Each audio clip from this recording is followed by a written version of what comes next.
രാഹുൽ മാങ്കൂട്ടത്തിലിൻ്റെ രാജി ആവശ്യപ്പെട്ട പ്രതിഷേധം തുടരാൻ CPIM-ഉം BJP-യും തീരുമാനിച്ചു. രാജി ആവശ്യപ്പെട്ട നേതാക്കൾ രംഗത്ത് വന്നു. മന്ത്രി വി ശിവൻകുട്ടിയുടെയും CPI നേതാവ് ആനി രാജയുടെയും പ്രതികരണങ്ങൾ നമുക്കൊന്ന് കാണാം. ആദ്യം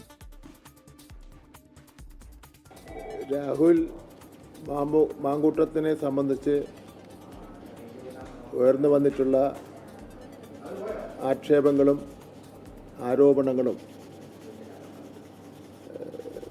അസാധാരണമായിട്ടുള്ള ആക്ഷേപങ്ങളും ആരോപണങ്ങളാണ്. സാധാരണഗതിയിൽ ചില കേസുകളിൽ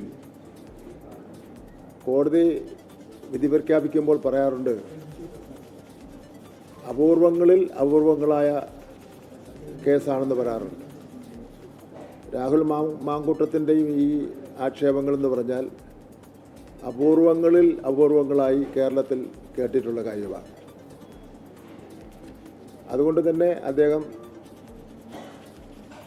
മാന്യമായി രാജിവെക്കേണ്ടതാണ്. MLA സ്ഥാനം രാജിവെക്കേണ്ടതാണ്. ഒരു തെരഞ്ഞെടുക്കപ്പെട്ട ജനപ്രതിനിധി എന്ന നിലയിൽ ആ പദവിയിലിരിക്കാൻ അദ്ദേഹത്തിന് അദ്ദേഹം ധാർമ്മികതയുടെ പറയുന്നുണ്ടല്ലോ, ആ ധാർമ്മികമായ ഉത്തരവാദിത്വം ധാർമ്മികമായ അവകാശം അദ്ദേഹത്തിന് നഷ്ടപ്പെട്ടിരിക്കുകയാണ്. അതുകൊണ്ട് തന്നെ ആ MLA സ്ഥാനം രാജിവെച്ച് ഇപ്പോൾ അദ്ദേഹം ഇങ്ങനെ വെല്ലുവിളിക്കുന്നുണ്ട്, ബാക്കി ചാറ്റ് കൂടെ പുറത്ത് വിട്ടിട്ട് ഇതെന്നൊക്കെ പറയുന്നുണ്ട്, ആരെങ്കിലും കംപ്ലയിൻറ്റ് കൊടുത്തിട്ടുണ്ടോ, അങ്ങനെ ഒരു അടിസ്ഥാനമില്ലാത്ത ഒന്നാണ് എങ്കിൽ അദ്ദേഹം സ്വയം പരാതി കൊടുക്കട്ടെ, മാനനഷ്ടത്തിന് കേസ് കൊടുക്കട്ടെ. പക്ഷേ ആ കേസുകളൊക്കെ തീരുന്നവരെ അദ്ദേഹം ആ പദവിയിൽ നിന്ന് മാറി തന്നെ നിൽക്കണം.